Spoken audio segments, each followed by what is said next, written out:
명백한 이거 재판 거래잖아요. 아니, 저는 진실이 정말 궁금하고 이재명 대통령에 대한 그 피해 뭐 그 부분은 너무 명확한 것 같고요. 사건을 만드는 과정 속에 지금 박상용 검사가 무슨 말까지 하냐?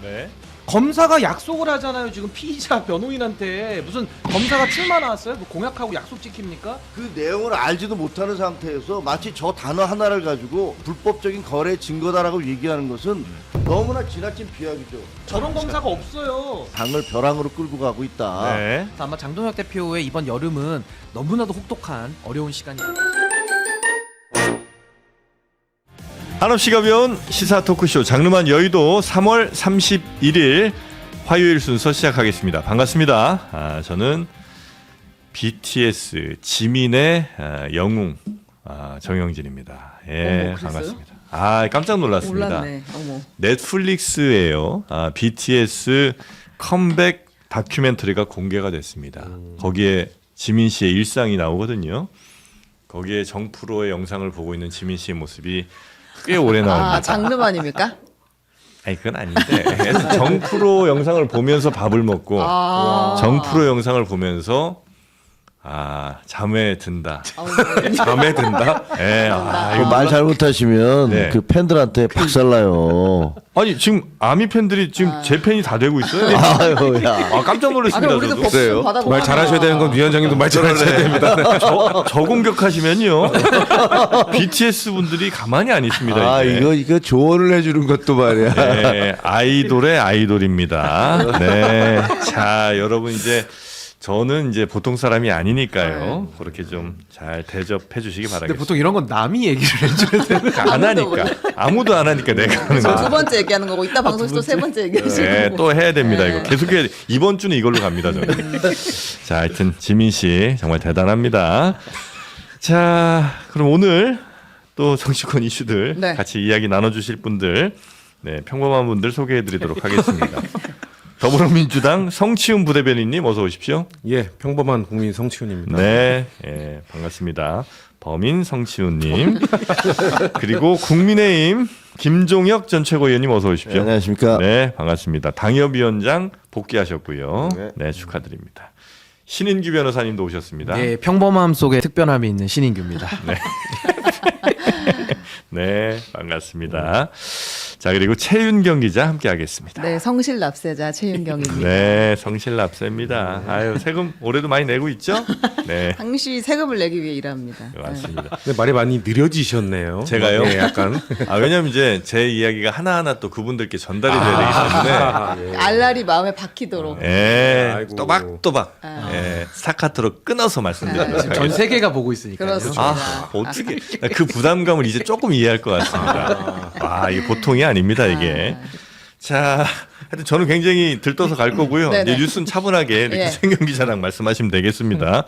일단 지금 쌍방울 대북송금 관련 수사 예. 요 녹취 이야기가 계속 나오고 오늘 아침에 추가 녹취가 좀 공개가 됐습니다. 그렇습니다. 어제 녹취가 일부 공개가 되었고 그리고 오늘 추가 녹취가 이제 뉴스공장에서 공개가 됐는데요. 겸손은 힘들다 해서 공개가 됐는데 시점을 간단하게 말씀드리면 어제 처음 그 녹취 공개된 거 있잖아요. 이재명이 주범이 되어야 이렇게 주범이라고 자백해야 사실상 뭐 보석이 가능하다라는 취지로 얘기했던 것은 6월 달에 그 통화 내역이라고 하고 2023년 6월 2023년 6월. 그리고 오늘 공개가 되는 녹취는 2023년 5월입니다. 그러니까 그보다 앞선 통화 내역이에요. 박상용 검사와 서민석 변호사의 요거 하나 들어보고 와서 얘기를 하겠습니다. 그럴까요?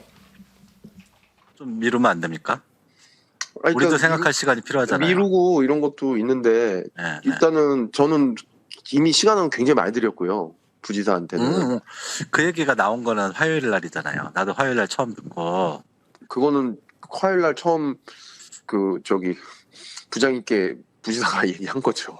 부지사가랑 얘기한 거는 벌써 지난주도 넘는 아주 한 열흘 된 얘기인데요. 지난주 금요일 날 이미 다 진술하겠다는 식의 얘기를 했어요. 예. 그거를 이제 그 상태까지 가고 나서 이제 그 자백 조서가 있습니까? 근데 자백 조서라기 보기는 어렵고 그 대북 송금 흐름을 이해하고 있었고 그 내용에 대해서 이재명 대표에게 도움이 될 것 같아서 이재명 지사에게 말씀드린 적이 있습니다. 김성태가 대북 관계 등에 굉장히 노력하고 있다고. 그렇게 한 그 조서는 저희가 자필 진술서랑 조서는 받았어요. 그 민주당에서 오신 그 설주한 변호사 입회하에. 그 설주한 변호사 뭐 하는 사람인지 모르겠네 정말. 나한테 얘기도 안 하고 야 네. 아무리 내가 공판에만 관여한다고 했어도 이건 참. 네. 네, 지금 네. 요 얘기는 그 이제 아마 연어 술 파티라고 이야기되는 그 진술 회유 이 실제로 있었는지 없었는지 지금 확인되진 않습니다만 아무튼 도시락이 뭐 비싼 도시락이 들어갔다는 증언들은 있었으니까요. 네. 그런 것들이 5월 17일 정도에 있었다라는 상황이었고 그다음에 이 녹취는 5월 25일이에요. 그러니까 그 진술 회유 혹은 진술 세미나 이후에 다 진술하겠다라고 이화영 지사가 얘기를 했었다.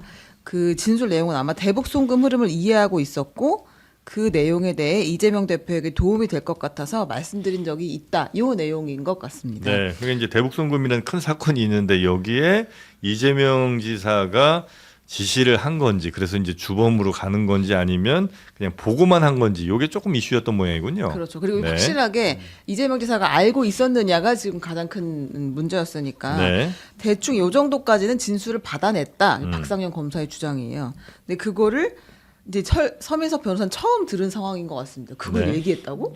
그렇게 얘기를 했다고? 누가? 그랬더니 설주한 변호사랑 얘기를 했다. 도대체 이게 무슨 상황인지 모르겠네라고 하는 상황이고 네. 그 다음에 이어서 한번 또 들어볼게요. 녹취록을. 지금 이분 지사는 선민석 변호사님을 한 번만 좀 불러달라고 그렇게 얘기를 또 하는데. 오늘도 만났는데 근데 오늘 만났는데 또 제 얘기를 들었잖아요. 그러니까는 또 이걸 어떻게 해야 되나. 내가 이거 인정하면 죽는다 그랬는데 이거 어떻게 해야 되나. 제가 아침에 그 말을 했어요. 네. 어차피 좋다. 그러면은 사건도 묻어주고 어떻게 무너져요? 지금 갖고 있는 자체에 있는 거 네. 그건 당연히 뭐 해줘. 뭐. 하죠. 네. 필요할 그렇게 간다 한들 네. 당신이 제3자 뇌물로 가는 순간 당신은 그거 지금보다 더 죽는다라는 얘기를 했어요. 근데 그러니까 그런 상황에서 이제 또 검사님 말씀을 새로 듣는 거네요. 예, 제 얘기를 들었고 저는 이제 얘기가 그거였어요. 그러면 부인했을 경우에는 어떻게 더 좋은 방안이 뭐가 있냐? 만약에 부인했을 경우에는 서 변호사님께서 이걸 다 무죄를 받아줄 수 있다고 하시냐? 그게 아니라 오히려 진짜 10년에서 시작하는 거 아닌가요? 그렇게 하면? 네, 이 대화 자체가 네. 굉장히 그 고맥락 대화예요. 맞아요. 네. 그래서 다 이거 그거 저거 어떻게 이렇게, 그리고 말끝을 흐린 경우도 좀 많고 뭐 이래서 조금 이해하시기 어려우실 수도 있는데 전체 상황을 이제 완벽하게 알지 않으면. 근데 두 사람의 대화가 굉장히 부드럽다는 느낌은 좀 받습니다. 네, 변호사랑 검사가. 근데 저는 이 네. 대화 내용을 저도 오늘 다 들어봤는데 이게 정말 통상적이지가 않아요. 그러니까 결국에는 뭐 서민석 변호사의 입장도 이제 우리가 더 확인을 더 해 나가고는 있습니다만 첫 번째로 일단 박상용 검사 입장에서는 본인이 마치 이재명 당시 지사의 어떤 혐의 내용을 받아내기 위해서 좀 안달복달하는 그런 태도가 나오고 있고 뭐 답답하다라는 표현도 쓰고 그러니까 어떤 답을 정해놓고 수사를 한다라는 인상이 저 안에 지금 다 녹아 있다. 네. 그러니까 물증이 나왔다는 게 하나 굉장히 유의미한 부분이고 저 서민석 변호사 같은 경우도 이게 지금 검사와 피의자의 대리인이기 때문에 사실은 우리가 이제 스포츠로 치면은 서로 그냥 상대편인 거예요. 근데 상대편끼리 우리가 예를 들어 뭐 스트라이크 몇 개 던진다, 볼 몇 개 던진다 했을 때 이제 승부조작 사건들도 일부 있잖아요. 그러니까 네. 이게 또 승부조작 사건처럼 마치 검사와 변호사가 서로 이제 어떤 말을 맞춰가지고 결국엔 어떤 사건을 또 만들어갈 위험성도 분명히 있는 거기 때문에 이게 저는 진실이 정말 궁금하고 이재명 대통령에 대한 그 피해 뭐 그 부분은 너무 명확한 것 같고요. 네. 이화영 지사 관련돼서는 도대체 어디까지가 정상적인 변론이었고 그 범위를 넘어서는 어떤 뭐 플리바게닝 내지는 그 이상의 어떤 조작. 그럼 거기에는 어디까지 누가 지금 관여가 된 것이냐. 네. 그 지금 설주환 변호사 이야기도 나오고 하다 보니까 당시에 이 정치적인 사건의 변호를 맡았던 분들까지도 한번 이거는 다 한번 사정을 한번 다 들어보고 조사를 좀 해봐야 되는 거 아니냐. 네. 그런 생각이 듭니다. 그러니까 변호사는 뭐 변호사 입장에서 자신이 이제 의뢰를 맡은 그 피의자의 변호를 위해서 뭐 이런저런 얘기를 할 수는 있는 것 같기는 한데 이 대화 내용들을 좀 들어보면 이게 박상용 검사가 정말 이재명 대통령을 어떻게든지 엮기 위해서 한 그런 좀 측면도 있어 보이기도 하고. 그래요? 아니 근데 지금 예. 저 두 사람의 대화를 보면 네. 저 대화 내용이 회유와 협박이라고 들을 수 있습니까? 저 검사가 회유와 협박이면 검사가 우월적 지위에 서서 변호사한테 이거 이렇게 하시면 당신 그 소송 대리인 이렇게 됩니다. 뭐 네. 이런 식으로 윽박지르거나 억압적인 태도를 보여야 되는데 저건 반대잖아요. 보면 부장님이라는 단어가 나와요. 저 두 사람 관계가 뭔지 모르겠어. 과거에 부장님은 모셨는지. 정관 판사니까. 부장. 뭐 그러니까 네. 그러면 부장님이 그러면서 굉장히 겸손하게 이런 식으로 한번 저하고 만나서 이렇게 얘기했었는데요. 그럼 이거 어떻게 되는 겁니까? 라고 아주 공손하고 합리적으로 설명을 하는 것 같아요. 그리고 네. 심지어 거꾸로는 누구를 묻어주고라고 변호사가 얘기하니까 그걸 어떻게 묻어줍니까? 사건이 들어와 있는데 라고 검사가 얘기하는 내용도 있어요. 그러면 저 내용만을 들으면서 저게 회유와 협박을 검사가 변호사한테 하는 것이다 라고 들립니까? 저는 전혀 그렇게 안 들리는데요. 맥락상은 이제 그렇게 해석할 수도 있을 것 같긴 일단 저 하던데. 변호사가 그 이화영 전 부지사의 부인에 의해서 쫓겨난 분이죠. 그러니까 오늘 서민석 변호사. 네, 서민석 네. 변호사 추가 폭로할 때 얘기를 들어보면 그 자기도 모르는 아까 그 설주환 변호사 입회 하에 그 인정한 부분 그거에 대해서 이 서 변호사는 그거 원래 인정해버린 거 그거는 거기까지 하고 방어선을 구축하자는 식으로 전략을 짠 건데 네. 그 이화영 부지사의 와이프 아내분께서는 아니다 그것도 부정해야 된다라고 하면서 이제 어떻게 보면 이 변호사의 임명이 취소된 분이거든요. 거기에서 맥락을 봐야 되는 거예요. 그러면은 지금 박상용 검사 입장에서는 이 사람은 좀 대화가 되는 사람으로 인정을 하고 있는 겁니다. 그걸 인정해주는 쪽이네. 그 설주환 변호사 입회했던 얘기를 좀 인정하면서 가는 쪽이네. 그러면 이 사람한테는 좀 더 제안을 해도 받아줄 수도 있겠네. 그러니까 지금 딜을 하는 거잖아요. 아까 말씀하신 자 그건 묻어주고 그걸 어떻게 묻어줍니까 한 다음에 뒷 단어를 들어보면은 그건 해줄 수 있고라고 그건 했어요. 당연히 뭐 인정해줬어요. 이렇게 얘기해요. 그러니까 그 거래를 하고 있는 겁니다. 그러니까 네. 사실 어제 처음에 녹취가 조금 공개됐을 때는 막 그 보수 쪽이나 국민의힘 쪽에서는 이거는 피의자 쪽에서 먼저 제안한 걸 거절하는 과정에서 나온 말이다라고 했는데 오늘 녹취로서 명백해졌습니다. 지금 아까 전에 그 뭐라고 합니까 박상영 검사가 내가 일주일 전에 이미 얘기했다. 이 제안을 한 사람이 자기라는 게 지금 나온 거잖아요. 제안을 한 게 피의자가 아닌 거예요. 이화영 전 부지사한테 박상영 검사가 뭔가 통보를 했고 자 이걸 해달라고 통보를 했는데 생각할 시간을 달라고 하잖아요. 네. 그러면은 제안자가 누군지가 좀 명확해진 거예요. 저는 이것 때문에 그러면은 오늘 추가 녹취로서 명확해진 거는 지금까지 저쪽에서 국민의힘 쪽에서 얘기했던 박상영 검사는 제안을 받은 사람이다라는 게 일단 깨진 겁니다. 네. 저는 아마 추가 녹취가 더 나올 거라고 보는데 이거에 대해서 또 박상영 검사가 입장을 내놓을 거예요. 그러니까 민주당이 지금 안 푸는 이유가 네. 하나하나 풀 때마다 어떻게 대응하는지 보고 그거를 깨주는 녹취를 공개하겠다는 지금 전략이거든요. 그러니까 지금 박 검사가 뭐라고 반박하면 그쵸. 그거 아니라고 얘기할 만한 것들을 검사가 SNS에 글 엄청 올렸거든요. 네. 그러니까 그러면서 나는 뭐 이런 것 때문에 한 거다. 어제 나온 녹취는 이건 조작이다, 짜깁기라고 했는데 일단 본인이 제안했다는 게 오늘 녹취로서 일단 깨졌어요. 아니 제안이 저게 들어왔어요. 어떻게 제안이 예를 들면 제가 검사예요. 네. 검사의 목표는 실질적인 실체적 진실을 밝혀내는 거 아니에요? 범죄에 대해서. 그렇죠. 그러면 누가 생각해봐도 지금 방북 사건과 관련해서 지사는 몰랐다고 하고 부지사는 자기가 했다고 주장을 하고 있습니다. 그럼 제가 검사라도 그게 말이 됩니까? 아니 어떻게 부지사가 지사가 모르는 돈을 120억씩이나 쓸 수가 있습니까? 라고 물어볼 거예요. 지금 거짓말하고 계신 거죠. 그리고 지금 그 실질적으로는 지사가 알고 계신 거죠. 라고 물어보면 이게 그럼 회유입니까? 아니 예를 들어서 검사가 그냥 그 피의자가 하는 얘기만 갖다가 받았으면 그게 필경사지 그게 검사입니까? 그럼 그렇게 물어보는 것 자체에 대해서 추궁하는 것들에 대해서 그것을 협박하고 회유했다고 얘기하면 수사를 어떻게 합니까? 한 말씀만 좀 충으로 안 들리는데요. 한 말씀만 저도 네, 드리면 신인기 변호사님. 저는 김종혁 최고위원님께서 이 사안의 본질을 전혀 지금 그 비껴나가고 계신다고 보는 게 없는 사건을 만드는 게 검사의 역할이 아닌 겁니다. 뭐가 예를- 없는 사건이- 제 말 들어보세요. 네. 사건에 대해서 진실을 탐구해가고 진실에 따라서 알맞게 벌을 주자라는 게 검사의 역할이지 없는 것까지 조작할 수는 없는 거예요. 제가 설명드리면요. 박상용 검사가 뭐 회유 협박으로 전혀 느껴지지 않는다. 이거 이재명 대통령 입장에서 한번 생각해 보십시오. 얼마나 두려운 일입니까? 나도 상관없이 안 한 일에 대해서 밑에서 진술 얻어가고 조작해가지고 한 사람을 피의자로 엮어낸다? 이건 무시무시한 일이죠. 그거 한번 그런 조작 수사를 한번 당해본 사람 입장에서도 한번 좀 역지사지를 하신다면 지금 박상용 검사의 저 발언 자체가 저거 뭐 회유도 아니고 협박도 아니고 뭐 굉장히 공손하다라고 말씀하시는 거는 이 사안의 본질을 전혀 지금 보지 않고 저는 굉장히 지금 표피만 닫고 있다는 생각이 들고 결국에는 지금 저 사안에서 박상용 검사가 이화영 지사가 상당히 궁박한 상황이잖아요. 그러니까 본인의 처벌이 어디까지 갈지 본인은 몰라요. 그 상황 속에서 이 사안을 이재명이라고 한 사람한테 보고했다라고 인정만 하면 당신한테 이런 유리한 점을 주겠다라는 딜과 거래가 있는데 여기서 핵심은 뭐냐면 이걸 만약에 서민석 변호사가 먼저 제안했다라고 하면 정말 심각한 문제죠. 근데 지금까지 나온 녹취상으로는 박상용 검사가 주도권을 가지고 답답해하고 제안하는 입장인 것까지 오늘 나온 거기 때문에 그런 입장에서 치면 검사가 조작 수사를 하고 있는 이 테이프를 우리가 듣고 있는데 여기서 우리가 이걸 뭐 유쾌하게 보고 있다라면 전 그거 굉장히 문제가 있다. 이건 정말 호러물 같은 상황 아닌가. 글쎄요, 그게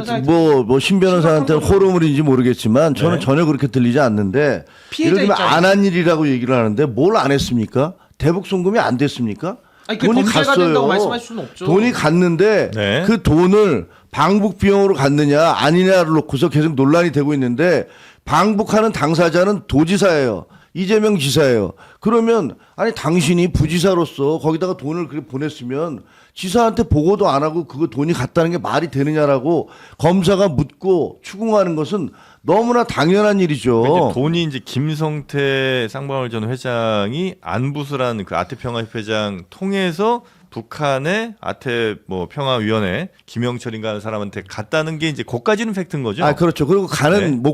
그 예를 들면 두 가지잖아요. 네. 하나는 500만 불과 300만 불인데 500만 불은 뭐 그 무슨 스마트 팜 사업하는 거고 네. 300만 불은 지사의 방북 비용 아닙니까? 그러면 그걸 가지고서 서로 그 논쟁을 하고 있는데 검사가 그렇게 따져 묻는 것은 저는 당연히 묻는 거라고 생각을 하고 네. 그다음에 이화영 씨는 나중에 보면 왔다 갔다 했잖아요. 자기가 어떻게 해서든지 그때 당시에는 이재명 그 지사가 대통령이 될지 안 될지에 전혀 모르는 상황이었고 불안한 상황이었고 그리고 이거 자기가 주범이 되면 형량이 훨씬 높아지는 거 아니에요.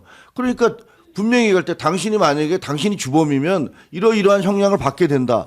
근데 만약에 당신이 주범이 아니고 다른 사람에 의해서 요구를 받아서 이렇게 했다면 그럼 당신이 주범이 아니니까 형량은 어떻게 된다. 이런 걸 얘기하는 것이 그게 회유고 협박이에요? 자, 어제 오늘 나온 녹취 말고 사실 네. 재판 과정에서 한번 녹취가 그 변호사 접견 녹취록에 한번 나왔던 적이 있거든요. 이화영 전 부지사가 이렇게 얘기합니다. 검사 측에서 지금 내 가족들까지 뭐 파고 있고 그리고 이해찬 전 총리도 지금 뭐 건드리고 있고 이러면서 나한테 압박과 회유를 하고 있다라고 얘기를 했어요. 그러니까 그건 이미 나왔던 얘기거든요. 그게 그 주체가 지금 박상영 검사인 거고요. 지금 박상영 검사의 지금 목소리를 통해서 나오고 있는 거는 어떤 제안을 했는지가 지금 나오고 있는 겁니다. 자, 너네 지금 가족 건드리고 있어. 너가 존경하는 이해찬 총리도 건드리고 있어. 근데 이거 진술해주면 내가 너 형량 감면해줄게. 좀 봐줄게라는 식으로 얘기하고 있잖아요. 지금 아까 변호사한테 얘기하잖아요. 그러니까 그 서민석 변호사한테 한 얘기가 이거 하면 10년부터 시작하잖아요. 근데 그 서 변호사가 그 무죄 받아올 수 있다고 합니까라고 지금 이화영 전 부지사 물어봤다고 하잖아요. 그러니까 네. 지금 그 박상영 검사는 그 이화영 전 부지사한테 나는 당신 변호사 서민석 변호사보다 내가 당신 더 형량 감형해줄 수 있다는 딜을 치고 있는 게 지금 드러난 거잖아요. 네. 하나만 더 듣고 이게 어떻게 올까요? 회유가 아니에요? 녹취 마지막 한 줄 남은 거 하나만 네. 듣고 올게요. 예, 근데 제가 한 가지 말씀드릴 수 있는 거는 아마 제가 약속드린 거는 거의 그대로 될 겁니다. 약속. 예, 그러니까는 예, 아, 이래도 그러니까- 되는 건지도 모르겠어요 나는. 예? 이래도 되는 건지도 모르겠고. 이렇게 통화. 네. 약속드린 거는 그대로 될 겁니다. 이거는 글쎄 뭐 그 앞에 이제 어떤 약속인지에 대해서 좀 더 명확할 필요는 있겠습니다만 하여튼 검사가 뭔가를 약속을 했고 그건 내 지키겠다. 이런 이제 취지로 얘기를 한 거잖아요. 아니, 저는 네. 우리가 이성적으로 봐야 된다 생각해요. 이걸 가지고 지금 저는 김정혁 위원님 말씀 듣고 있으면요. 진짜 소름이 돋아요. 예를 들면 이런 논리로 하면 어떻게 되는지 아십니까? 통일교 행사장에 누가 가서 사진 하나만 찍어도요. 그 사람은 그냥 통일교 돈 다 먹었고 무슨 이상한 그 범죄 비리에 다 연루됐다라고 지금 주장하는 거랑 똑같은 거예요. 그러니까 아니 쌍방울에서 돈이 넘어갔다. 그 부분까지 객관적으로 확인을 하고 네. 그럼 돈이 넘어갔으면 그게 무슨 주가 조작을 위해서 넘어간 건지 다른 명목으로 넘어갔는지 무슨 거래를 한 건지 그건 이제 밝혀야 이런 되는 게 거고. 밝혀져야 되는데 네. 지금 김종혁 의원님은 다 띄고 중간 과정 다 띄고 그냥 이재명 지사가 이거는 알았으니까 그냥 이거는 범죄자라는 식으로 얘기를 하시니까 전 이런 부분들이 상당히 좀 불쾌하게 느껴지는 거고 지금도 보세요.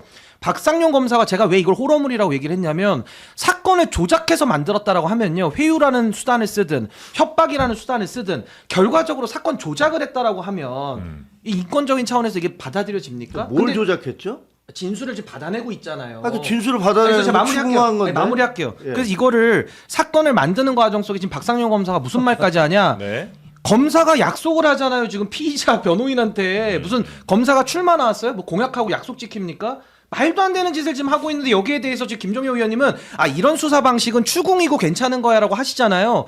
이렇게 수사하면요 안 걸려 넘어갈 사람 없죠. 아무나 그냥 갔다가 팔다리 비틀어가지고 진술 다 받아내서 범죄를 뒤집어 씌워도 괜찮다는 식으로 들리기 때문에 네. 저는 그런 식으로 바라보는 거는 지금의 이 현실 객관적으로 지금 나온 박상용 검사의 워딩을 가지고 우리가 정확하게 분석해야지 네. 다 뛰어넘고서 그냥 쌍방울이 돈을 보냈대. 그 지사가 몰랐겠어? 그거 다 알았다는 걸로 단정 짓는 거는 굉장히 위험하다는 겁니다. 저는. 네. 그러니까 사건을 만들어낸다는 건 박상용 말이 안 되는 시기죠, 이게. 얘기고요. 네. 객관적으로 지금 돈이 넘어갔고 그건 객관적 사실이에요. 근데 그게 어떻게 근데 범죄가 그것을 됩니까? 누가 도대체 돈을 지시해서 보냈느냐를 가지고 논쟁이 되고 있는 거 아니에요. 검사가 밝혀야 되는 부분이겠죠. 그리고 이화영은 네. 지금 왔다 갔다 하면서 처음에 자기가 했다고 했다가 뭐 보고를 했다고 했다가 왔다 갔다 하는 거고 그러면 검사로서는 당연히 거기에 대해서 의심을 가지고서 당신 뭐냐 지사가 그걸 모르고서 당신이 다 지사가 가는 돈을 당신이 지사 모르게 보낸다는 게 말이 되느냐라고 추궁하는 게 그게 어떻게 사건을 만들어내는 거예요. 약속하는 게 추궁이에요? 아니 그리고 지금 네. 얘기하는 게 약속이 추궁이에요? 물어보잖아요. 네. 지금 신 변호사는 네. 그 사람이 했다는 저기 나오는 그때 제가 했던 약속은 지킵니다가 뭔지 내용을 알아요? 아니 그러니까 그 내용에 대해서 내용을 말하는 아시냐고. 과정인데 아니 내용을 아니 알려고 알지도 하는 못하면서 과정이잖아요. 그게 불법적이라는 것도 네. 어떻게 단정을 아니, 검사가 해요? 피의자 변호인한테 무슨 약속을 하는 게 아니 왜 그런 약속을 일이 할 수가 있습니까? 없어요? 제가 최대한 선처를 베풀겠습니다라는 것도 약속이지. 예를 들면 판사가 네. 완전 판결을 실무를 지금 모르고 얘기하시는 판사가 거예요. 판결을 내릴 때 네. 어떤 사람에 대해서 아이고. 당신이 이러이러한 죄를 저질렀다. 그러나 당신이 범행을 자백하고 네. 그리고 적극적으로 무엇을 협조를 했기 때문에 네. 여기에 대해서 이것을 장량강정을 하겠다라는 거는 판사들도 해요. 이제 그런 건 할 수 있겠죠. 당연히 할수 있죠. 근데 이제 재판 과정에서 이 사람이 반성하는 기미를 많이 보여서 뭐 그렇게 하는 건 하는 건데 그 전에 너가 이렇게 해주면 내가 이렇게 해줄게라고 아니 그러니까 지금 약속할- 그게 예. 뭔지 내용을 모르기 때문에 네네네. 지금 그 내용을 알지도 못하는 상태에서 마치 저 단어 하나를 가지고 그것은 불법적인 거래 증거다라고 얘기하는 것은 너무나 지나친 비약이죠.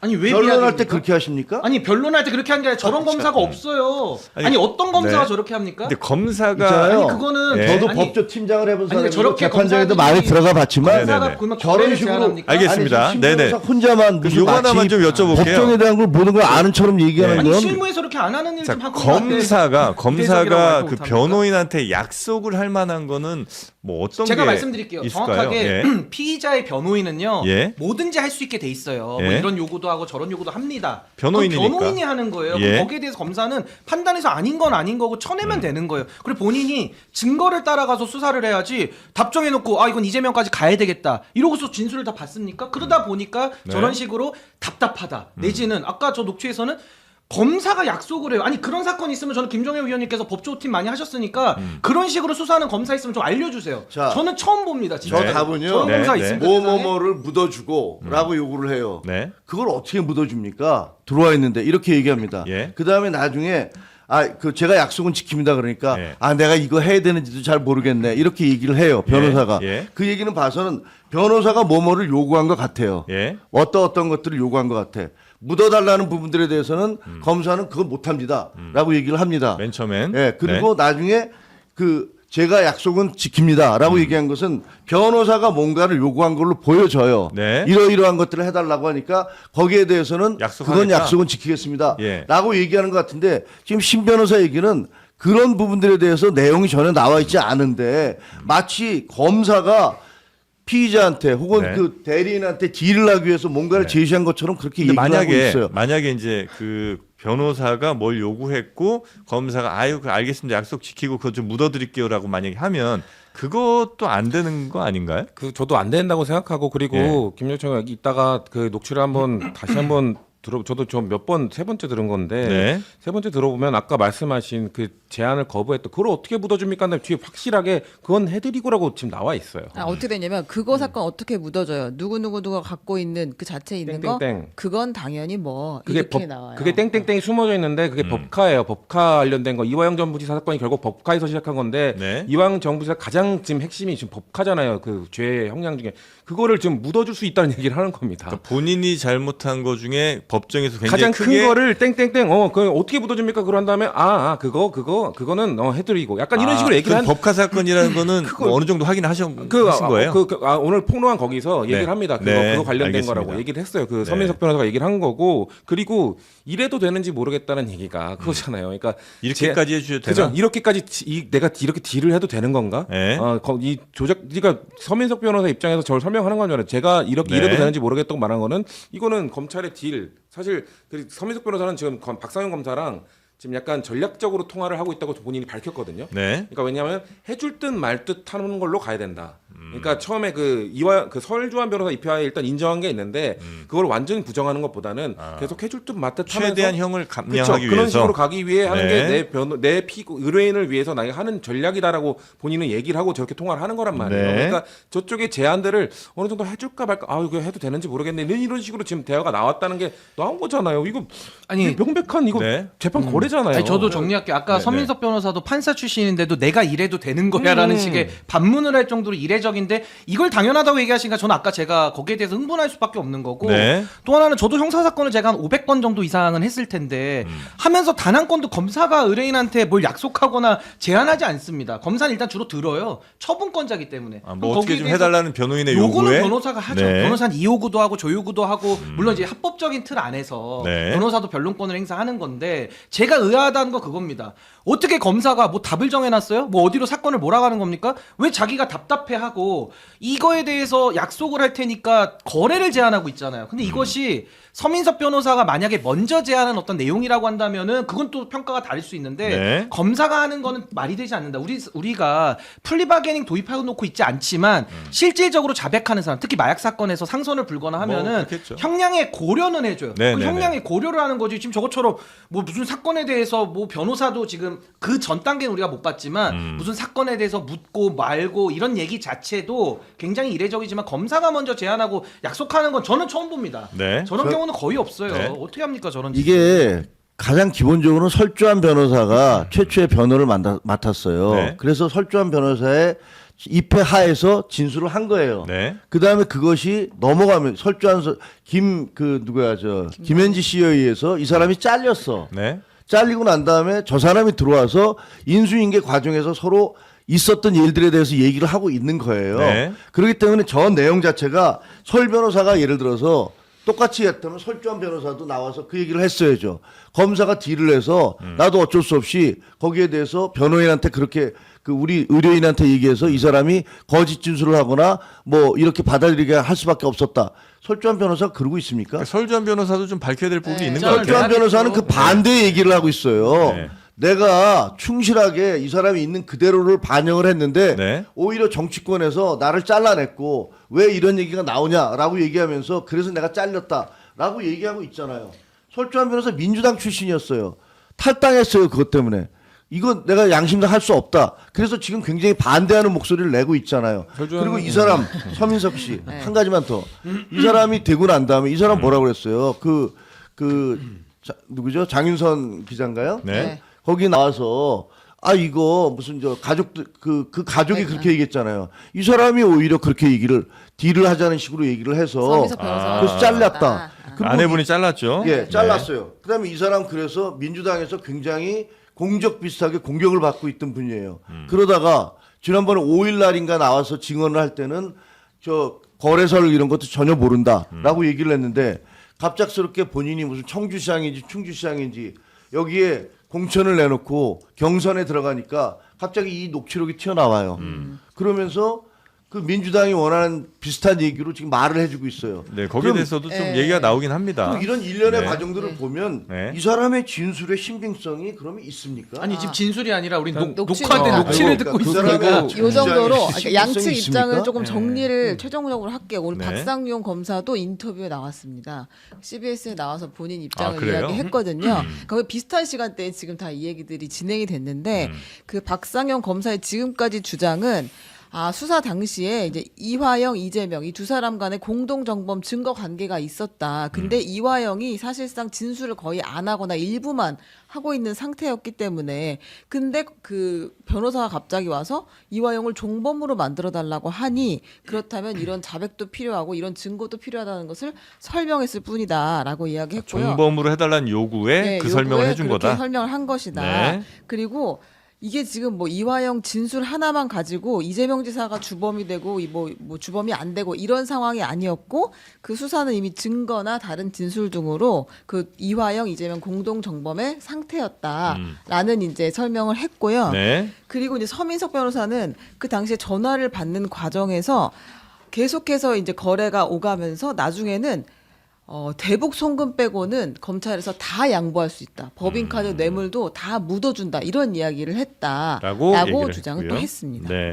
전 짧게만 얘기를 하면 이 박상현 검사의 오늘 그 얘기는 보면은 어제 나왔던 그 KBS 보도 그 한 두 문장 세 문장 그거에 대한 변명밖에 안 돼요. 그러니까 그것만 나왔다면 저 변도 변명하면 되거든요. 네. 근데 오늘 나온 거에 대해서는 지금 설명이 아무것도 안 된다는 말씀을 드리고 싶고 네. 그리고 사실관계 하나 보면은 일단 설조한 변호사는 그런 것 때문에 난 이건 인정할 수 없다라고 탈당한 게 아니라 당시 이낙연 총리 따라서 그냥 그 새로운 민주당으로 나가셨던 그 탈당했던 그 사례는 새로운 정치를 하려고 나갔던 분이라는 거는 이것과는 별개의 탈당이라는 말씀을 드리고 싶고요.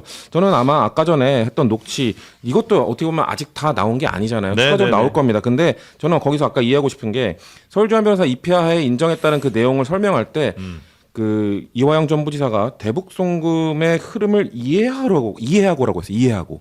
그러니까 인정하고 아니라 이해하고라고 했거든요. 뭔가를 설명을 듣고 그거에 대해서 이해한 다음에 그걸 인정해줬다. 약간 전 이런 느낌으로 들렸어요. 네, 네. 그렇기 때문에 이거에 대해서 뭐 앞뒤 맥락 없으니까 그렇게 해서 뭐 이거 왜곡이다라고 하실 수 있습니다만 예. 왜 자백을 하는 사람인데 만약에 그 위원장님 말씀대로라면 이화영 전 부지사가 자백을 하는 건데 인정하고가 아니고 이해하고라고 했을까? 저는 그거에서도 봤을 때 지금 저 맥락은 네. 뭔가 자백을 요구하는 알겠습니다. 게 아니라는 게 좀 보여요. 아니, 그리고 네. 저도 서민석 변호사에 짧게만 대해서 짧게 부탁드립니다. 할게요. 네. 서민석 변호사 저도 이제 뭐 청주시장 뭐 후보로 거론되고 하는 분이니까 저도 그거 감안하고 봐야 된다고 생각해요. 그 입장은 저도 똑같은데 네. 결국에는 지금의 이 상황을 끌어오는 그 핵심은 박상용 검사가 검찰권을 가지고 어떻게 썼느냐를 우리가 지금 논하고 있는 게 핵심 주제니까 네. 거기에 대한 녹취록이 나왔으면 저는 관련된 내용을 가지고 먼저 진실을 규명하고 네. 그 다음에 추가적인 부수적인 것들로 전 논의하는 것이 순서에 알겠습니다. 맞겠다 네. 생각이 듭니다. 짧게 부탁드립니다. 어차피 이제 그 국정조사 하잖아요. 네. 그러니까 거기서 뭐 다 나올 거예요. 뭐 추가로 더 나오겠죠. 그래서 네. 있는 대로 지금 우리가 어떤 단어라든가 용어 하나를 가지고서 너무 이게 휘둘리지 이렇지 말자. 않겠어, 저러지 않겠어라고 네. 얘기하는 건 사실 별 의미가 없어요. 알겠습니다. 전체 상황을 잘 네. 모르잖아요. 그러니까 국정조사에서 네. 나오면 모든 사람들이 이야기들을 다 들어보는데 네. 저는 민주당이 과연 정무적인 실익이 있는지는 잘 모르겠어요. 알겠습니다. 서민석 변호사 그리고 박상용 검사 둘 다 요즘 이제 대외적인 활동을 하는 것 같으니까 저희가 한번 동시에 모셔서 얘기도 들어볼 수 대질 있으면. 인터뷰 한번 좀 해보도록 하겠습니다. 자, 다음 뉴스 넘어갈까요? 이제 국민의힘으로 한번 가보겠습니다. 네. 선거를 앞두고 국민의힘 지도부의 입이 거칠어지고 있습니다. 어제 열린 최고위원회의에서 이재명 정부의 추경을 공개 저격을 했고 그리고 내부 단속에 나선 모습도 있었는데요. 요건 한번 들어보겠습니다. 네. 100원 주고 1,000원 뺏어가는 정권입니다. 이번 지방선거에서 이재명 정권을 확실하게 심판해야 국민 호주머니 더는 약탈 정치를 끝낼 수 있습니다. 이재명 정권의 체제 붕괴를, 부패를, 독재 정치를 비판하지 않고 싸움의 본질을 흐리고 오로지 우리 진영과 당대표를 공격하는 부역자들이 넘쳐납니다. 네. 아유, 또 부역자까지 나왔네요. 당대표를 공격하는 부역자들은 누구한테 부역을 하는 사람들입니까? 누구를 위해서? 왜 저를 쳐다봐요? 아이고 죄송합니다. 대표적인 부역자. 누구를 위해서 그러니까 부역이라고 한다면 그거잖아요. 그러니까 누구를 위해서 뭐 옳지 않은 일도 막 한다는 얘기 같은데. 뭐 부역자라는 건 원래 이제 뭐 네. 일본의 뭐 식민지 지배하에서 일본을 네. 위해서 부역을 한다든가, 네, 뭐 그렇겠죠. 공산주의를 위해서 네. 부역을 한다든가, 뭐 그런 걸 얘기하는데 뭐 전혀 적절한 표현은 아니라고 생각을 하고요. 예. 정치는 당연히 그 서로 다른 생각들이 경쟁하고 충돌하는 거잖아요. 그거는 다른 당과의 경쟁도 마찬가지지만 당내에서도. 같은 당내에서도 이번에 그 가처분 신청에 재판관이 얘기를 하셨었잖아요. 네. 당 대표에 대한 비판, 당원의 비판을 네. 못한다는 것은 민주주의 국가에서 받아들일 수 없다라고 얘기를 하셨고, 그리고 모든 당에 있어서 활동이라든가 혹은 그 징계도 헌법과 법률의 테두리 위에서 비례의 원칙에 맞춰서 이루어져야 된다라고 얘기를 하셨는데, 네. 지금 김명수 최고가 얘기하는 저거는 뭐 그 이전에 그 윤민우 그 윤리위원장이 얘기했던 대로 대표는 당원 자유의지의 총합이기 때문에 비판하지 말라라든가 당 노선에 대해서는 입도 뻥끗하지 말라고 얘기하는 거나 마찬가지고 그 당 노선이 지금 당을 벼랑으로 끌고 가고 있다. 네. 그래서 대구에서조차 지금 저렇게 난리 법석이 나고 있다라는 것들을 본인이 알고 있는지 모르는 네. 척하는 건지 잘 모르겠습니다. 근데 일단 그 위원장님께서는 이제 본인 내부 단속에 대해서 말씀하셨는데 지금 일단 이재명 정부를 이제 또 강하게 비판하기 시작했거든요. 그래서 네. 정권 심판론을 잠깐 앞세우는 것 같은데 지금 장동혁 대표가 확실히 이 정치 초보이신 게 너무 티가 나는데 전략적으로 이렇게 썩 유리한 지금 판단이 아닌 것 같다는 국정기주의 말씀이시죠? 이렇게 나올 때 정권 심판론을 내세우는 사람이 어디 있습니까? 지금 국민의힘이 내세워야 되는 전략은 네. 견제할 최소한의 힘을 달라. 그리고 읍소 전략. 약간 이런 걸로 가야 돼요. 일단 엎드리셔야 되고요. 일단 절하셔야 되고 미호도 다시 한 번을 말씀하셔야 됩니다.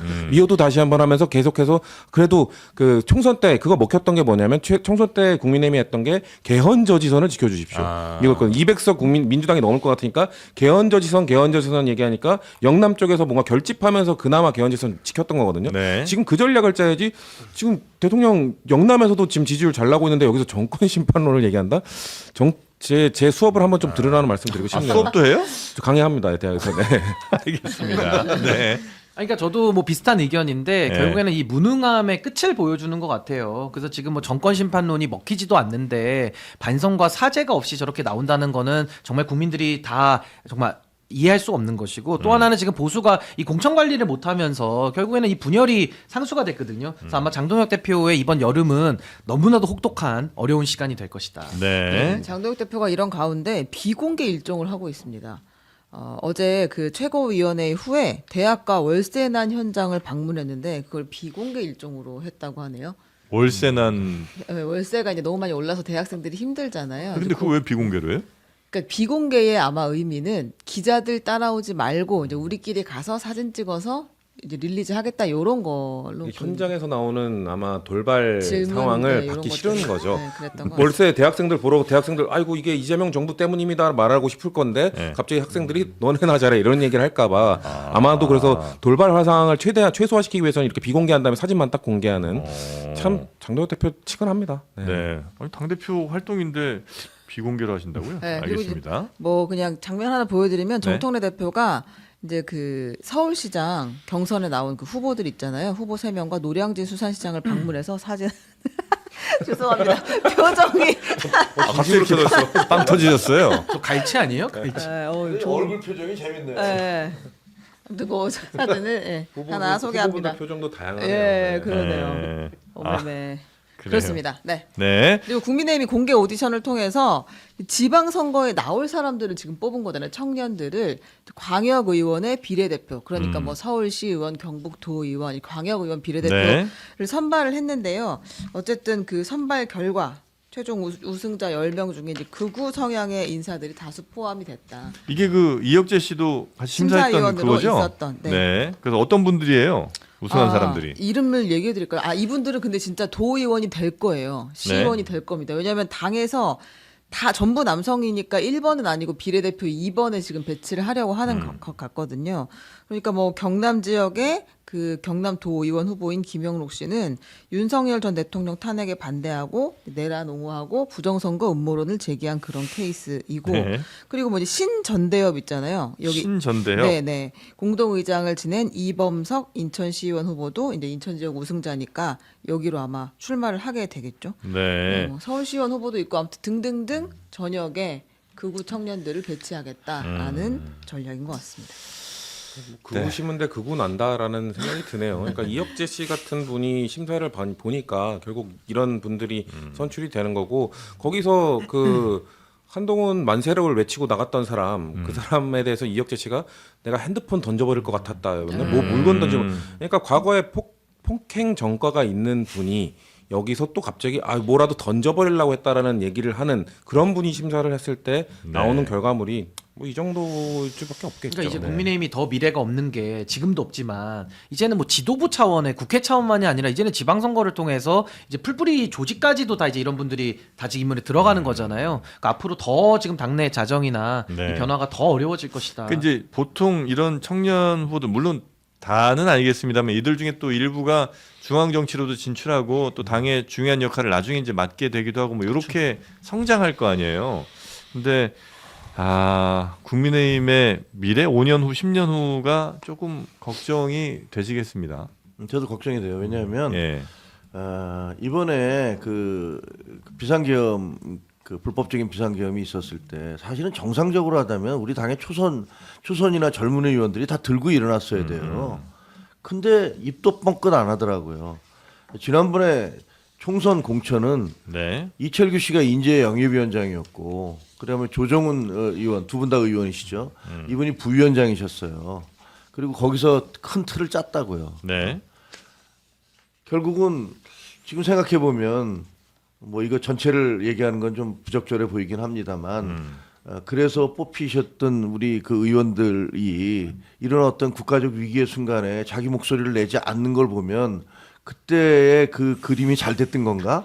라는 그런 의구심이 들어요. 근데 마찬가지로 지금 뭐 그 젊은 세대가 이제 그 이재명 대통령이나 민주당에 대한 불만이 20대가 많잖아요. 그러니까 그런 것들을 최대한 그 확장하기 위해서 이런 대회를 연 것 같은데 저는 제가 보기에는 20, 30대의 젊은 세대 중에서 건강한 보수들이 많다고 생각해요. 네. 근데 그런 건강한 보수가 아니라 뭐 부정선거 주장하고 윤호개인 주장하고 길거리에서 태극기 성조기 들고 다니는 청년들을 그 20, 30대의 대표로 뽑아 놓으면 네. 그리고 그분들이 이제 그 공천을 줘서 아주 쉽게 비례대표로 그 정치판에 들어오면 그 다음의 모습은 또 어떨 것이냐. 이분들도 목소리 굉장히 크게 낼 거 아니에요. 나중에. 그러겠죠. 그래서 네. 굉장히 좀 걱정은 돼요. 네, 그리고 윤 어게인을 선거 전략으로 공식적으로 쓰는 후보도 나왔습니다. 우리가 늘 얘기했던 윤갑근 충북지사 예비 후보 있잖아요. 네. 윤석열 변호인 네. 출신 그 고성국 TV에 어제 출연을 해가지고 나는 윤 어게인 후보 맞다라고 이야기를 했습니다. 이제 스스로 인정을 한 거예요. 자백이 나왔네요 이제. 자백. 알겠습니다. 대구 잠깐 가볼까요? 대구요. 네, 어제 김부겸 전 총리가 대구시장에 출마 선언을 했습니다. 그리고 네. 국민의힘 견제도 아주 본격화하는 양상입니다. 네. 어제 그 김부겸 전 총리가 대구가 국민의힘을 버려야 한다라고 하면서 출마 선언을 했는데요. 요거 한번 보고 오겠습니다. 대구 시민을 거수기 취급했습니다. 최근에도 그렇다고 보여지는데 그렇지 않습니까? 당이 대구를 지켜야지 왜 대구 시민이 늘 당을 지킵니까? 맞습니다.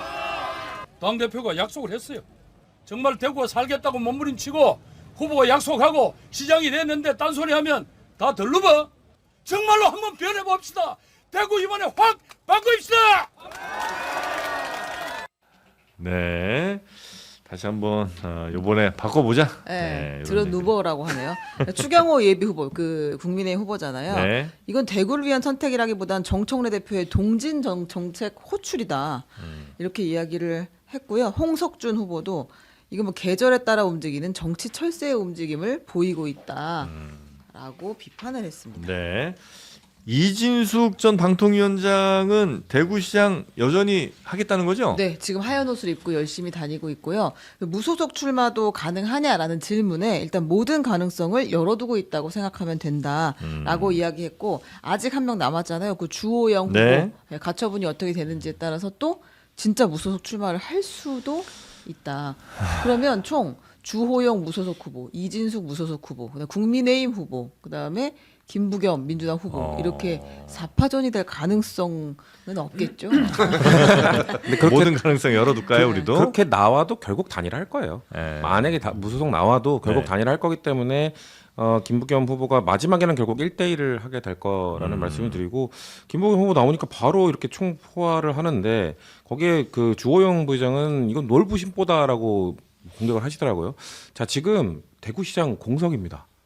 대구시장이 없어요. 네. 홍준표 시장이 작년에 대선 후보가 되지도 않았는데 뭐 배쇄진 친다면서 대구시장 던지고 갔습니다. 네. 이게 놀부심보 아닙니까? 자신들의 대선 후보 나오겠다는 사람이 대구시장직 버려버리고 내팽개치고 나온 다음에 그런 그분 또 당을 떠나버렸어요. 네. 그런 상황에서 대구시장 다시 달라고 하는 심보야말로 놀부심보 아닙니까?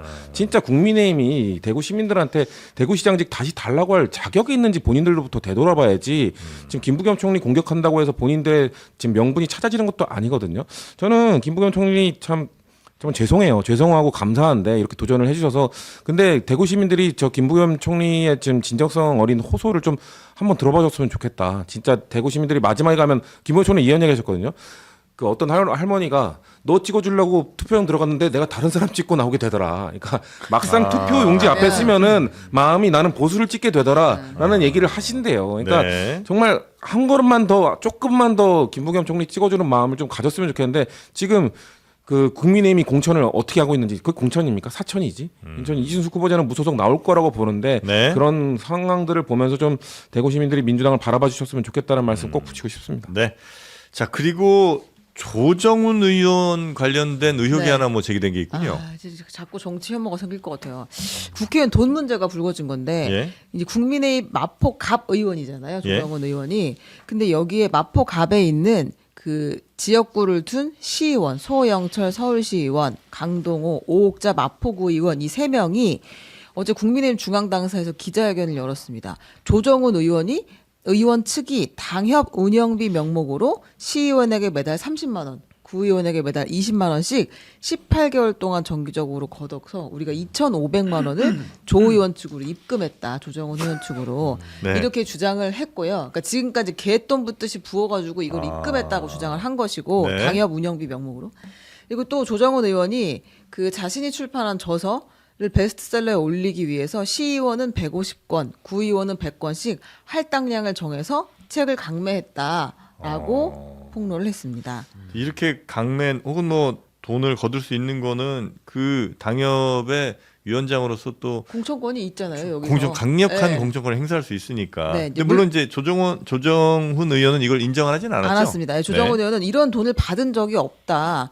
우리한테 돈이 들어오지 않았다는 입장이고요. 네. 지시한 적도 없다. 그리고 아마 그 자기들끼리 모은 돈은 다시 돌려준 것으로 안다. 이렇게 입장을 냈습니다. 아, 그래요. 아, 당에서 또 아주 난감한 일이 하나 또 벌어지긴 했는데 어떻게 할까요, 이건?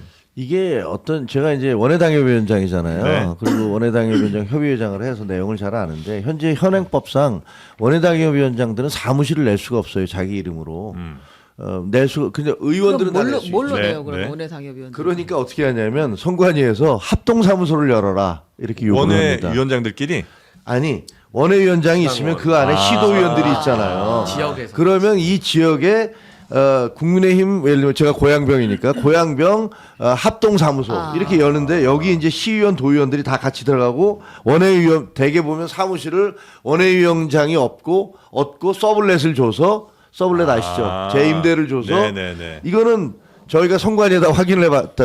저희도 다 요청을 해서 확인한 거니까 이건 다 인정을 해줘요. 그건 여기까지는. 합법이에요? 네, 여기까지는 합법이에요. 아. 이렇게 해서 나누는데 문제는 제가 조정훈 의원 같은 경우를 보니까 문제는 이제 그 이전에 그 우리가 의원을 배출하지 못했을 때는 이렇게 했을 거예요. 이 사람들이 모여서 사무실이 있어야 되니까. 돈을 그럼 30만 원씩 이렇게 내서 그렇지. 운영하는 내서 이제 거구나. 사무실을 운영했을 거라고. 근데 문제는 의원이 됐잖아요. 네. 그러면 이 사무실은 본인이 후원금을 받고 그러니까 그걸로 운영을 할 거예요. 근데 이 사람들이 돈을 계속 낸 거죠. 내던 걸 그러니까. 계속 냈구나. 네, 계속 내고 이 돈을 뭐 그렇게 큰 액수가 아니니까 네. 그 어떻게 썼는지 잘 모르겠어요. 무심하게 그냥 썼을까. 근데 아마 이게 그냥 거기 사무장이라든가 누군가가 원래대로 하면 사무실이 이제 국회의원이 돼서 네. 사무실이 이제 차려졌고 그러면 이 돈을 가면 안 되는 거거든요. 네네네. 그런데 그냥 썼던 것 같아요. 정수기 몰라 잘 뭐 모르겠어요. 이랬나, 내용을 뭐 정확히 연대가 모르기 됐나. 때문에 뭐 아무튼 그래서 조심스럽긴 요거 한데. 서울시당 위원장인 배현진 그 위원장이 무관용 원칙으로 철저하게 시당 차원에서 조사하겠다라고 이야기했습니다. 네. 자, 그리고요. 김병기 의원을 둘러싼 의혹도 추가로 제기가 됐습니다. 민주당의 김병기 의원이요. 2024년 총선 당시에 민주당이 경선을 전부 여론조사를 돌렸습니다. 전 지역을. 그러니까 한 개 업체만 들어오지는 않았겠죠.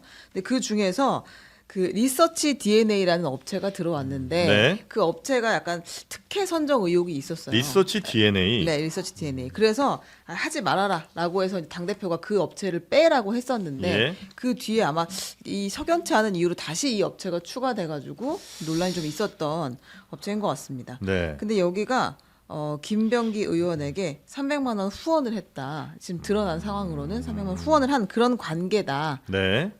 이제 알려졌고요. 그리고 리서치 DNA가 나중에 시그널 앤 펄스라는 이름을 바꿔가지고 또 대선 때도 다시 민주당의 여론조사 업체로 참여를 했다고 합니다. 사실 여론조사 업체가 당이랑 같이 이렇게 일하게 되면 굉장히 좋겠죠. 그럼요. 예. 굉장히 여론조사 좋은 건- 비용이 상당히 세거든요. 그렇죠. 2인 경선하면 보통 뭐 2천, 3천 들어가요. 한 경선에. 네. 그러니까 다 하게 되면은 뭐 어마어마한 돈이 여러 업체에 되는 거기 때문에 사실 전 그 공당의 후보자를 결정할 때 전 여론조사를 돌려서 결정하는 거는 저는 안 해야 된다고 생각하는 사람입니다. 이렇게 이런 이권 청탁이나 이런 것들로 이어질 수 있기 위험성이 너무 크거든요. 네. 거기다가 여론조사 당에서 하는 여론조사는 짧은 시간 동안에 수없이 많은 데서 하잖아요. 그러다 보니까 사실은 그 시간에 평일날 이틀 동안에 예를 들면 1,000명, 500명 해야 되는데 답을 안 해요. 그러면 전화를 걸어봤자 답을 안 하니까 나중에 어떻게 하냐면 본인들이 갖고 있던 데이터로 돌려버려요 그냥. 그 이전에 답을 잘해주던 사람들 있잖아요. 되게 당원들이에요 그 사람들. 그러면 명태균도 아마 비슷한 그런 거일 수도 있는데 예를 들면 어느 지역에 있는 어떤 당원들한테는 어떤 답이 나온다는 걸 다 데이터가 갖고 있어.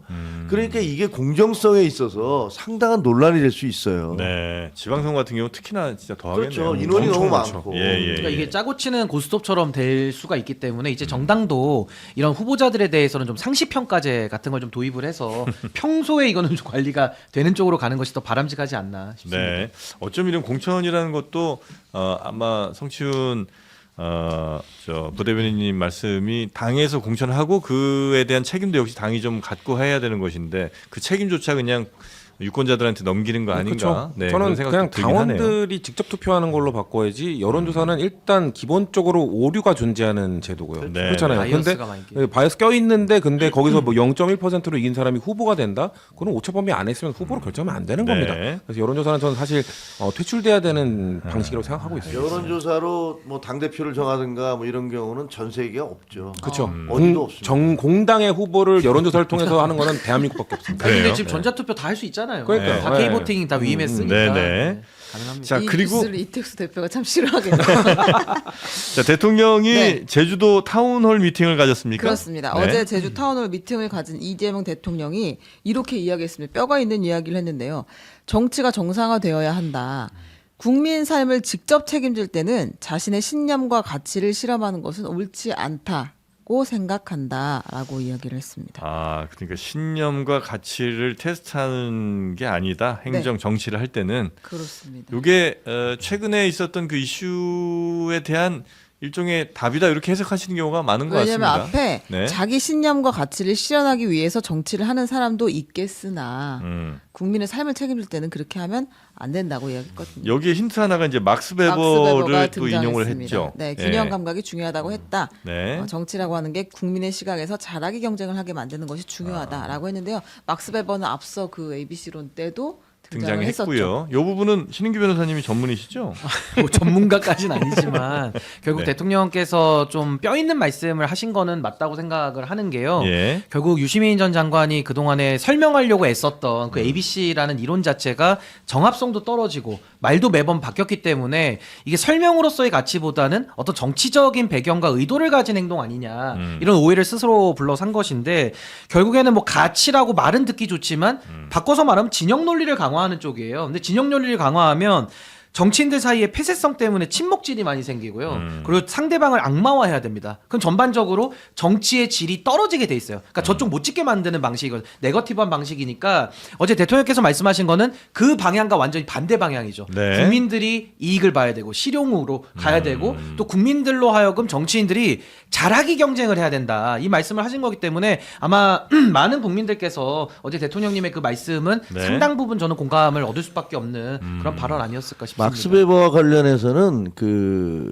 제가 보기에는 유시민 작가가 오독을 한 거예요. 그래요? 네, 왜냐하면 본인이 뭐라 그랬어요. 그러니까 정치로 사는 사람과 정치를 위해 사는 사람 얘기하면서 가치 추구와 이익 추구를 얘기했잖아요. 근데 대통령이 얘기했던 게 그 신념과 가치 얘기했는데 이게 이른바 막스 베버가 얘기하는 책임윤리와 신념윤리거든요. 근데 막스 베버는 정반대로 책임윤리가 굉장히 중요하다. 신념윤리는 그거는 정치인은 자기가 옳다는 것들 자기 신념만으로 해서 사는 사람은 위험하다. 네. 이렇게 얘기했어요. 그러니까 유시민 작가가 얘기했던 것과는 정반대 얘기를 한 거예요. 가치를 앞세우는 게 마치 훌륭한 것이고 네. 이익을 추구하는 사람은 나쁜 것인 것처럼 얘기했지만 막스 베버는 정치인은 자기 신념만으로 사는 사람은 위험하다.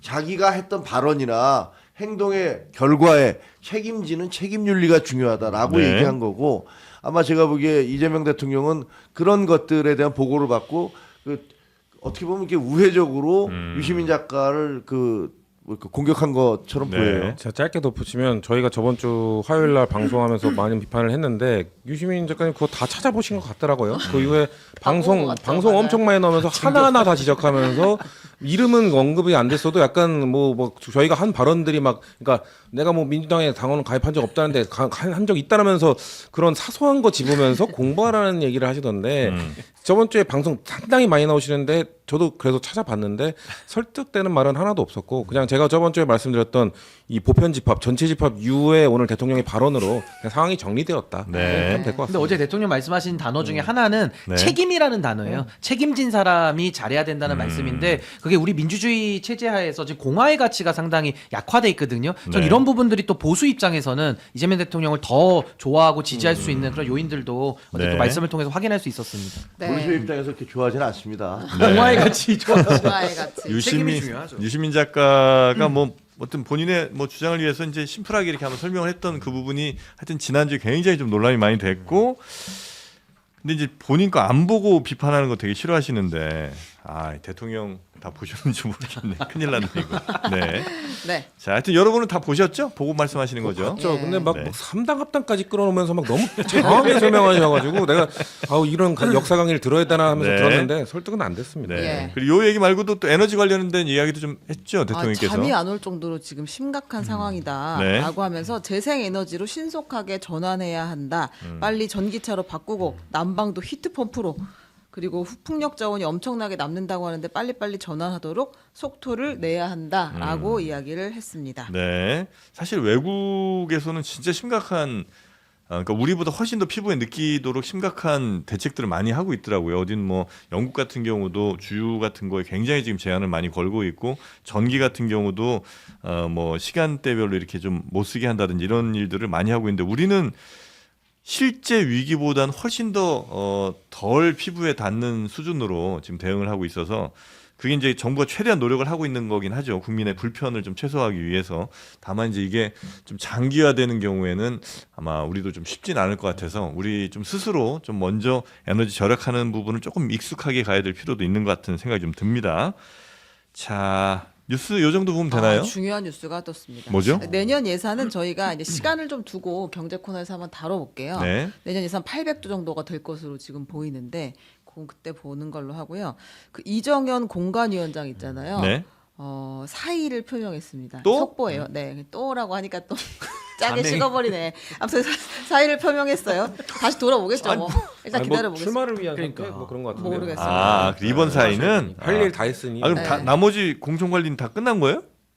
대구는 이제 남은 부위원장이 사람이 하라는 걸 좀 알아서. 배구가 안 돼 있는데 뭐. 네. 아니 그래요? 돌아왔는데 다시 또 간다 이거죠? 네. 그런 알겠습니다. 상황이고요. 그다음에 또 이제 속보가 하나 떴는데 그 새 법사위원장에 서영교 의원이 이제 앉기로 했다고 합니다.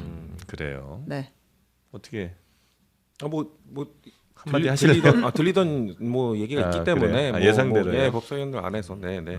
그러면 법사위는 앞으로도 굉장히 화제가 많이 유발될 가능성이 좀 높겠군요. 뭐 비슷하겠죠. 지금의 법사위 바람 스타일대로. 잘 바람 잘 날이 없겠죠. 뭐가 다르냐면 법사위원장 마이크는 꺼지지 않잖아요. 근데 서영교 의원은 마이크가 꺼져도 목소리가 나가는 사람인데 꺼지지 않고 계속해서 약간 김현자 씨처럼 이렇게 했으면 좋겠습니다. 이렇게 해도 충분히 들릴 수 있기 때문에 데시벨이 똑같은. 근데 법사위가 원래 이제 전문성 때문에 법조인들로 예. 주로 구성돼 있었는데 이게 서영교 의원이 비법조인인데다가 예. 그 정치적인 어떤 주장이 굉장히 강하신 분이어서 네. 아마 법사위 앞날이 상당히 파란만장하겠구나라는 제 말씀 생각이 들으세요? 드네요. 그렇게 한 거. 아니 근데 원내대표 뽑으면 또 다시 또 원구성은 또 해야 되니까. 아, 그런가요? 이게 뭐 네. 이렇게 길게 하는 이게 아마 건 아닌 것 5월까지 같아요. 겁니다. 5월까지. 임시로? 네, 임시죠. 네. 임시. 네. 임시 아니에요? 임시가 임시란 법이 없습니다. 재주가 다양하시네. 아닙니다. BTS 지민 씨가 좋아할 수밖에 없네. 아유, 지민 씨 전 고맙습니다. 세계가 주목할 수밖에 없어요.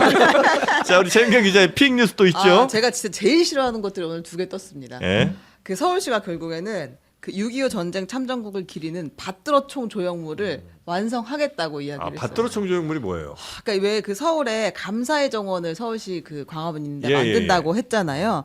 그 광화문 광장에 이제 총도 하나 들어서는 것 같습니다. 감사의 정원을 만드는 과정에서. 예. 밭도로 총. 네, 이 조형물 4월 말까지 설치한다고 하고요. 네. 지하의 미디어 전시 공간은 5월 중순까지 완료하겠다고 했는데 총 사업비가 730억 원입니다. 저 정말 이럴 때마다 화가 너무너무 납니다. 아니 근데 이거 뭐 진짜 깨알도 아닌 아주 사이드 얘기긴 합니다만 밭들어도 좀 이름 바꿔야 되지 않아요? 아, 밭들어 총이요? 총이 뭐라고 밭들어 거까지는 없잖아. 다 잡아 총 이렇게 할까요? 뭐 들어 총이든. 아. 예. 밭들어총이라는 건 뭐 저는 그 찬성하는 건 아닙니다만 그 상대방에게 경례를 할 때 총을 들어라 해서 받들어지 총을 받든다는 얘기는 그래요? 아니에요. 아 알겠습니다. 하여튼 저는 제식 훈련 너무 싫어했거든요. 군대 있을 때. 너무 싫어 나는. 네. 자 그리고 요건 그래서 얼마요? 예산 얼마? 730억이라고 합니다. 730억. 이럴 돈이 계속 있는지가 전 늘 의문이에요. 받들어 예산. 자 그리고 다음 또 픽뉴스 뭡니까? 그리고 전주시가 이제 나눔과 기부 문화 확산을 위해서 얼굴 없는 천사 기념관을 짓는다고 하는데요. 그러니까 이게 무슨 말이냐면 계속해서 자기를 밝히지 않고 성금들을 내는 사람들이 있잖아요. 너무 고마운 분들이죠. 네, 그런 분들이 이제 예. 기념하겠다라는 건데 그 26년간 얼굴 없는 천사가 기부한 것이 11억 원이라고 합니다. 아유, 전주시에. 진짜 많이 하셨다. 네, 근데 요 기념관을 짓는데 12억 원이 됐다는 거예요. 에라이. 아이고. 재투자 개념인가요? 아니 그 기부 받은 거 다 그냥 거기다 쓰는 거예요, 뭐예요? 전 아니 진짜 이런 거 너무 싫어합니다, 진짜로. 기가 막히네. 예. 아니 그 얼굴 없는 천사분에 대한 정말 너무나 감사한 마음 갖고 그분 공무원들이 계속해서 뭐 기리고 또 그 감사한 마음 갖는 거 너무 좋죠. 그러니까 그 기부하는 걸 밝히기 싫어서 얼굴 없이 하는 건데 그 얼굴 없는 사람을 기념하는 기념관을 짓겠다는 게 그러니까 진짜 세금 잘 써야 됩니다. 진짜요. 저는 그러니까 이번에 정부가 800조 하면서 이제 그 계속하는 사업들도 좀 타이트하게 줄인다고 했었어요. 필요 없는 것들은. 네. 왜냐면 복지 예산이 계속해서 늘어날 수밖에 없는 구조인데 네. 그 중에 쓸데없고 필요 없는 거는 줄여서 AI로 보낸다고 그래야 했거든요. 되는데. 근데 지금 이렇게 되면 제가 봤을 때 이런 걸 안 쓰면 되는데 엄하게 또 예산들이 날아가게 지금 생겼다니까. 지역에서는 또 그런 걸 계속 써서 예산을 늘 모자란 상태로 만들어야 다음 예산 더 나오니까 계속 그러는 거잖아요. 아스팔트 다 또 들어서. 그러니까 아껴서 잘 쓰면 오히려 다음 예산 줄고 막 펑펑 써대면 다음 예산 더 나오니까 사실 지방에서는 또 그럴 수밖에 없는. 그러니까 아껴 쓴 데를 더 주는 쪽으로 이렇게 해야 그러니까 되는데. 사실 그래야 되는데. 효율성을 체크해야 돼. 차라리 이렇게 쓸 돈이 있으면 제 얘기는 진짜 힘든 분들은 차라리 콜레스타 같은 거를 사서 나눠드리라는 겁니다. 콜레스테롤 수치를 낮추는 게 얼마나 중요합니까, 우리 지금? 이 빌드업은 거의 BTS의 아리랑 앨범 빌드업 같은 느낌이네요. 아유, 지민 아리랑 씨. 재주가 많으셔. 네. 그래서 아마 여기 성인분들 뭐 여기 함께 하시는 분들은 콜레스테롤 수치가 다 주의 경고 내지는 위험 요 정도 다 뜨셨을 텐데 네. 아무리 우리가 건강 관리 하려고 해도 쉽지가 않잖아요. 그래서 뭐 약까지 먹는 건 조금 부담스럽다니 그 상황까지는 아니다는 분들은 잘 이렇게 미리미리 건강 관리를 하시면 좋겠습니다. 콜레스테롤 수치가 경계선에 있을 때 특히 가볍게 부담 없이 시작할 수 있는 관리법 네이버 후기 19,000건 이상 평점은 무려 4.9점이라고 합니다. 네, 혹시 드시고 만족 못하시면 100% 무료 환불은 늘 해드리니까 망설일 필요가 없겠고요. 여러분의 혈관도 웃어야 됩니다. 네, 저는 10개 사서 우리 지민 씨한테 한번 네, 받아주실지 모르겠네요. 콜레스테롤 있을 나이가 아니잖아요, 거기는. 너무 모욕적인 거 아니야? 욕 먹어요. 아 그래? 아 큰일 났네 이거. 지민 씨가 주변의 분들에게 추천할 수 있잖아요. 그렇죠. 좋은- 나누고 네. 나눔으로 가야죠. 네, 가족분들 또 계실 테니까. 네, 콜레스타. 그래도 한번 주소만 하면 좀 보내드리고 싶은데 어디 하이브에다 보내야 되나? 하여튼 여러분도 여러분 주변에 감사한 분들께 이렇게 선물해 주셔도 좋겠습니다. 자, 예, 영상 아래 링크 따라 들어가시면 되겠고요. 오늘 세 분 함께 해주셔서 대단히 감사하고 중간에 잠깐 목소리가 좀 높아졌습니다만 다 여러분의 성격이 드러난 거니까요. 알아서들 해결하시고. 자, 다음 주는 또 다시 웃는 얼굴로 네. 여러분 모시도록 하겠습니다. 세 분 대단히 감사하고요.